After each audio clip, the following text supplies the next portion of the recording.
So we're back with a brand new awesome video. Today we're going to be listening to some animated stories. It's called My Mom Lies to Me Every Day. I Pretend That I Don't Know. Okay, let's start watching.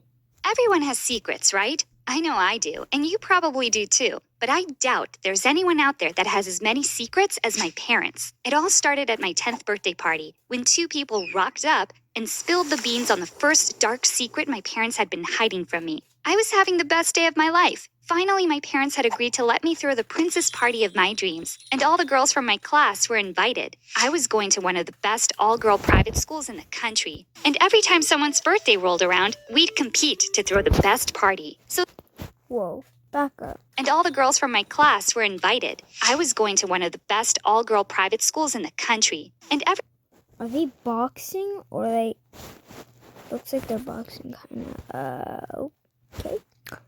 Let's move on. time someone's birthday rolled around, we'd compete to throw the best party. So this year, I knew I'd win because my parents had gone all out and even rented an actual unicorn. Okay, obviously it was a horse with a horn, but you get the picture. Plus, my house was an actual mansion, and I knew all the saw it. And yup, I was right. Everyone was impressed. Everyone except Bella. I'd only invited Bella because she was the most popular girl in our class, but when she gave me my gift, I regretted ever inviting her. She handed it over with a smirk, and when I opened it, she said, "Surprise! My mommy didn't believe you actually lived in a mansion because you smell so bad, so she thought maybe you could do with some soap." Bella had just ruined everything. It was so awkward, and what made it worse was that all the girls were laughing at me. All of them except for my BFF, Sarah. I was seriously about to cry, but suddenly a car came revving up the driveway, and things were about to get much worse than a bar of soap and Bella the bully. It was the old couple who lived next door to us who worked for my parents. They made such a scene and started screaming at my parents, saying it wasn't okay to have a party without their permission, and why hadn't they been invited? I didn't understand what was going on, but as they shouted at my dad, my mom gathered up all the girls and took them to the gate to wait for their parents.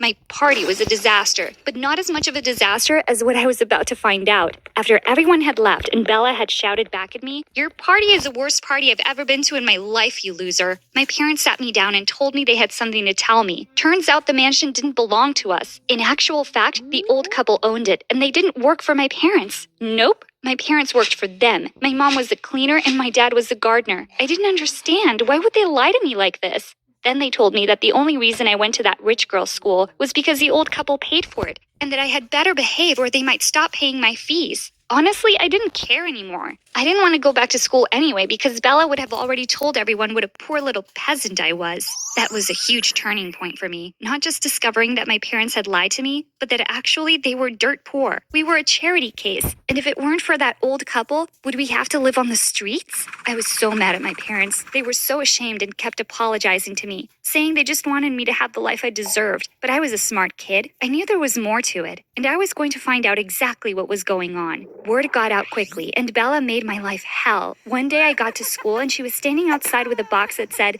"Money for the Poor, aka Sasha." I couldn't believe it. People were actually dropping money in there. It was humiliating. I immediately went to find my BFF and told her I was feeling suspicious. Even she agreed that it didn't make sense that my parents were poor because she'd seen my dad out in a Porsche before, and my mom had all those fancy clothes. Suddenly I thought, what if my parents had just been robbing the old couple? But then my BFF said maybe my parents were hiding from someone. Maybe they'd done something bad and were undercover peasants. After that, I started investigating. Anytime my parents were working, I'd snoop around in their room. My BFF was right. They had so many expensive things. Why were they working as a cleaner and gardener? I decided to just go and ask the old couple. They liked me a lot, and now that I knew it was them that paid for my school fees and bought me all these fancy clothes, surely they'd tell me what my parents were really up to. I saw my mom cleaning their kitchen and felt so stupid. How had I been so blind before? I went to look for the old woman, but I heard her shouting and quickly ran to hide in the hall. And then I heard someone respond. Oh my gosh, she was shouting at my dad. She said, "You're putting their lives in danger. I don't want you living under this roof anymore." Then she stormed off. I ran back to our house before they noticed me. Okay, so my dad had obviously done something bad, but what had he done? I wanted to help him, but that night him and my mom were fighting, and I'd never heard them fight before. They were like the perfect couple. Our whole life was going downhill, and I couldn't bear it. The next morning, I decided I had to speak to my dad, but when when I went through the kitchen, he wasn't there. Instead, I found a note that said, "You'll both be better off without me. Sorry, girls." Oh my god, he was gone. I ran to wake up my mom and told her, and she just started screaming. I was too young to know what to do, so I went straight to the old couple's house and asked them to come help. This was all their fault. If the old woman hadn't shouted at my dad the day before, maybe he'd still be here. I thought the old couple would be upset. After all, who would do their gardening now? But they were the opposite of upset. The old woman started laughing and said she'd been waiting for this moment for years. I felt disgusted by her. How could she talk about my dad like that? The old couple started comforting my mom, and I wanted them to get off her. Why was my mom even letting them hug her? And then she told me something that sent my whole body into shock. They said now that my dad was gone, we could come live in the big house where we belonged. Then my mom just lost it. She pushed them away and said, "When will you stop? I don't want to live with you. You've ruined my life." The old woman tried to reach out for my mom to calm her down, but my mom just screamed, "Mom, will you just leave me alone?" I couldn't believe it. Mom? But my mom had told me my grandparents had passed away years ago. So these people were my grandparents? Over the next few days, my mom cried nonstop, and eventually she agreed for us to move into the big house with her parents. I felt really uncomfortable with how many secrets were coming out. I just wanted to see my dad, but we couldn't get in touch with him at all. It was like he'd disappeared, and the whole time my grandparents kept saying that I should try and forget him. He'd abandoned us. I didn't believe them, though. My dad would never have done that. He loved us so much. You'd think I'd be happy now that I finally got to live in the mansion like a real princess, right? But it was horrible. My grandparents told me how my dad had gotten my mom pregnant when she was really young, and they didn't approve of him or his family. So the only way they could be together was if they worked for my grandparents. I was so confused. My dad didn't even have a family. He'd lived in a foster home.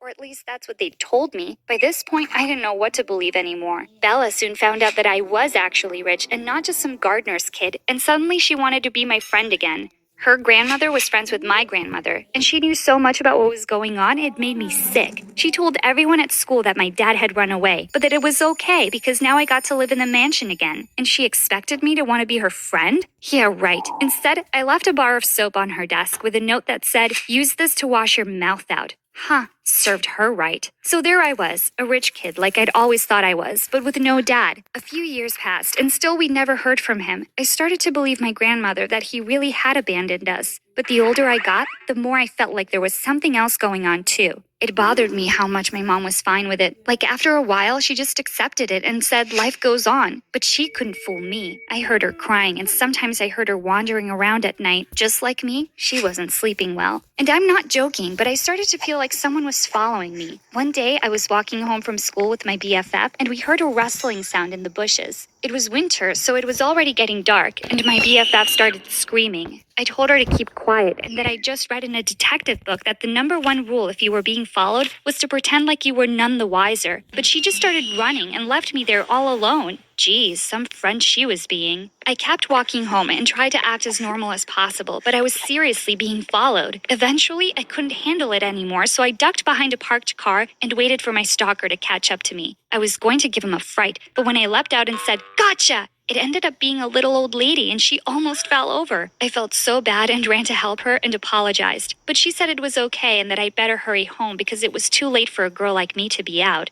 She was staring at me in a really creepy way, though, and I couldn't get her face out of my head. It was kind of weird. Had she been following me? Someone was. I could feel it. I started to think maybe it was my dad, and I really got my hopes up. Not a day had gone by that me and my mom hadn't thought about him. But at the same time, I was angry at him. Well, it wasn't my dad following me. About a week later, I was sitting in the park, and the stalker turned up. At first, I didn't realize who it was, but then it came back to me. It was the old lady from the week before. She asked if she could sit next to me, and then she turned to me and said, "I've been looking for you, Sasha." Whoa, this was crazy. How did she know my name? She told me there was something of mine she wanted to show me and asked me to follow her, but she said I had to be quick or they might see us together. I had no idea what she was talking about and started to panic, but she had taken hold of my hand, and for such a little old woman, she was seriously strong. Plus, she seemed harmless, even if she had been following me and knew my name. We climbed into a car, and she told the driver to hurry. Suddenly, we were driving through the city so fast, and I realized I'd done exactly what no kid should ever do. get into a stranger's car. I asked her what she wanted with me, and she said I'd soon find out. But I didn't find out. The car came to a stop, and I opened the door to climb out. But suddenly someone grabbed me and said that the old woman was dangerous, and I needed to go with them quickly. It all happened so fast, I didn't have time to think. Then I noticed my grandfather was in the back of the other car, and I got in beside him. The old woman was standing outside the house shouting, and as I looked back, I swear I saw my dad's face in the window. This was too much. I asked my grandfather what was going on, and he said that the old woman was crazy and had been following me. I asked how he knew this, and he said my bodyguard told him. Huh? I had a bodyguard? This was insane. My grandfather just laughed and said, of course I needed a bodyguard, because what if my dad came back and tried to steal me away from them? At that moment, I wished my dad would do that. I then asked my grandfather to tell me where my dad was, and he said he was gone and it was better that way. What I didn't tell him was that I'd just seen his face at the window. I was going to take matters into my own hands and go there and find out what was going on once and for all. The next day, I went to school as usual and told my BFF to cover for me. I told her I wouldn't be long, but that if anyone asked, just to tell them I was sick and had gone to the clinic. I snuck out after our first class and tried my best to remember the way to the house I'd seen my dad in. I couldn't believe I might get to see my dad again after all these years. I finally arrived at the house, and it didn't look like anyone was home, but still I knocked. When no one answered, I started to get nervous. I ran around to the other side of the house and started shouting, "Dad!" Suddenly, he appeared at the back door and grabbed me quickly and brought me inside. I couldn't stop hugging him, and he was crying. We stood there hugging for what felt like forever. Then I started shouting at him. All my anger came pouring out, and I asked how he could just leave us like that. He said he hadn't wanted to, but he felt useless and didn't think we deserved to live that way any longer. It felt so good to see him again. He told me he was making a plan so he could come visit soon, but there was some stuff he had to take care of first. Then he told me I'd better get back to school before anyone realized I'd snuck out. I told him I didn't want to leave, but he said I had to. And then I noticed all the photos on the walls. Photos of my dad and another woman and 2 kids. I looked around the house and suddenly felt sick. Did my dad have a secret family? How could he do this to us? No wonder my grandparents didn't approve. He was a cheat. He saw me looking around and he said it wasn't what it looked like, but it was too late. I had to get out of there. I ran for the door, and then I noticed the old lady coming down the stairs. She looked so happy to see me, but I just ran right out the door. My dad was nothing but a liar. I started running down the street and that car pulled up again. This time my mom jumped out and told me to get in. I was so happy to see her, but I couldn't stop crying and asked if she knew that dad was cheating on her. Suddenly, the other door opened, and my dad climbed in. I told him to get away from us, but both my parents just told me to calm down and that I was old enough to know now. My dad is an undercover agent. Yup. He's a spy. Everything he's done so far is to protect us. My grandparents were really not happy about it because there had been some scary situations over the years. So that's why he'd left us. But he wasn't living with some other family. He was living with his mom, who just happened to be the old woman who stalked me. She had been looking for me because she couldn't bear to see her son so unhappy without being able to see me. She was just trying to help, but it could have been dangerous for us. Oh, and the pics of the other woman and kids were his sister and her kids. Oh my God, I had cousins! Now that I was 15, my parents thought I should know the truth, but they said it would still make things tricky. Then I thought to myself, how come they weren't crying at seeing each other again? Well, looks like they'd kept another secret too. This whole time they'd been sneaking behind my back seeing each other. Now it all made sense. The noises I'd heard in the night were my mom sneaking out. To be honest, I'm still processing it all. It's a lot for a kid to take in, but it does kind of make me laugh. Can you imagine what Bella would say if she knew my dad was a spy? Now who's a loser? My cool status just went way up. But obviously I won't be telling anyone. Let's just say I'm a pro at keeping secrets now. And that's it for that video. I hope you guys enjoyed. And leave a like, subscribe, turn on those notification buttons so you don't miss another video like this and other videos. And we'll see you guys next time on a brand new awesome video. Peace.